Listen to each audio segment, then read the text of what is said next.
I think it's a horrible idea that makes a lot of money. The Know Your Gear podcast. Paul wants to know if I can discuss, what can I discuss? My thoughts about USA companies making guitars in Asia and the impact it has. Okay, sure. You mentioned that it sort of takes over. Yes, I compared G&L or PRS to Rickenbacker. Okay, so yeah, it's super easy. So when it comes to my thoughts on the US companies making guitars in Asia, I think it's a horrible idea that makes a lot of money. I don't have a problem with Asian-made guitars. As you know, I wouldn't do them on the videos as I do. The truth is just everybody's got a different price point that they need to buy at. And that's why there's always going to be different price points, right? This is why I think the brand names, and I've called them all out for it. It's Ibanez, it's PRS, it's Fender, it's Gibson. It's anyone who can do it. Why do they make a $20,000 Back to the Future Gibson so they can make a $2,000 Back to the Future Epiphone? Why does PRS make all of a sudden a $10,000 guitar? It's so they can make a $1,000 version of that in an SE. Why does Fender come out with a guitar that no one can afford or have? But again, they're going to come out with a Squire version of it. The point I always make is that I know very few. Well, I don't know one. How about that? I don't know of an actual company that I can think of that makes USA made guitars and imports and makes more money on the USA imports as a net profit. Sure, there are going to be gross profits because USA guitars are so much more expensive. Sure, you could take a scenario, let's just arbitrarily say they make $10 million. And of that $10 million, let's say $2 million is for imports. I'm just giving you a scenario. And $8 million is from USA products. I would wager that they would make more on that $2 million than they did on that $8 million. Does it make sense? Net. It seems to be the case, to the point where it always becomes, this is what they have to protect.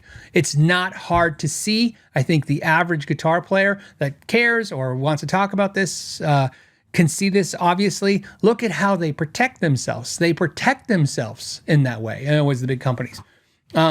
Gibson, obviously Epiphone I think is more profitable than Gibson. I think PRS SE is more profitable than PRS Core.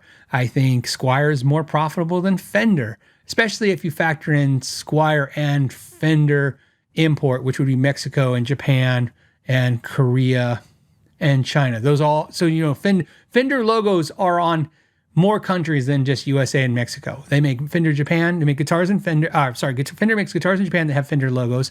And they also have guitars that are made in Korea that have the Fender logo. All of the acoustics that Fender sells pretty much are made in China, and those are Fender logos. So yes, if you take that, I think there's more money there. I told you guys I'm on the record. I told Jeff Kiesel. He asked me, I don't know why he asked me this day. He's like, hey, you think I should do imports? And I said, no, I don't think he was going to do them anyways. I think he's just polling people to see what they think. And I think, I can read a face like anyone else. His face looked like relieved, like, good. I didn't want to hear yes.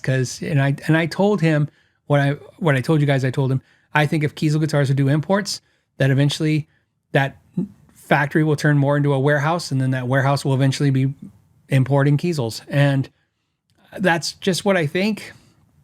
And again, I have no problem with the imports. I think that I just don't like seeing a USA manufacturers closing and going overseas. There's a ton of reasons for that. I live in the USA. Who wants to be broke? I don't want a broke country. Do you guys all want to live in broke countries? Everybody, I think, wants the prosperity to happen where they live. I feel the same way. I've always said this, and I'll always say this over and over again. When it comes to what I care about the town I live in more than the state I live in. I care about the state I live in more than the country I live in. I care about the country I live in more than the world I live in. You see how I'm saying I care about all those things, but obviously I prioritize, just like your family, right? Internal family first, then external, then, So, yes, the answer is my thoughts about companies making guitars, Asian guitars, is what's the impact?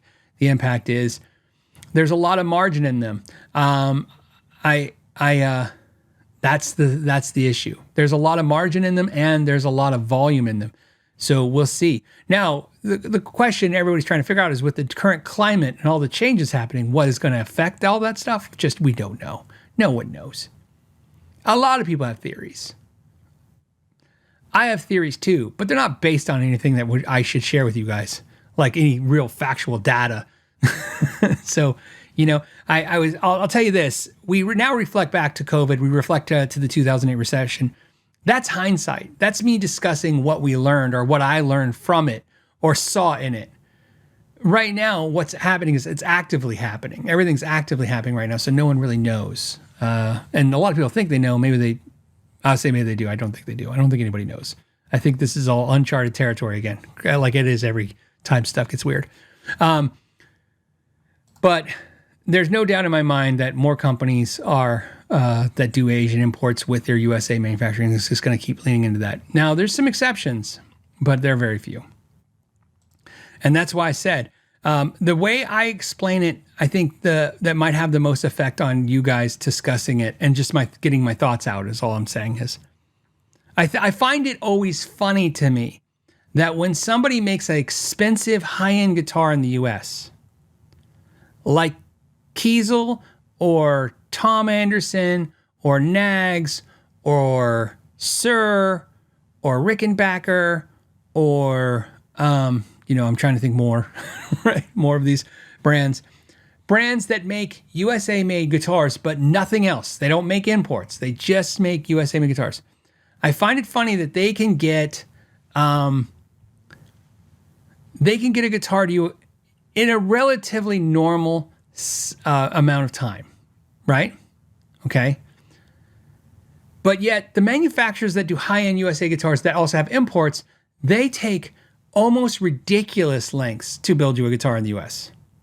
Like when you hear ESP or Jackson USA quoting 2.5 years to get a guitar to you at the absolute highest price point, I think it's funny because I think if they really had to live on that money, that situation would not exist.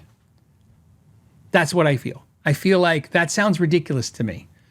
But I think when the money's coming in from your imports every day, I don't think it matters. I think right now you're just dream selling.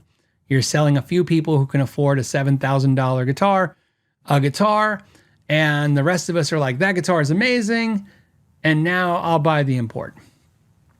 That's just my thoughts. So if you like this clip and you'd like to watch another one, you can click right here. And if you want to see the entire episode of the podcast, you can click right there. As always, thank you for your time and know your gear.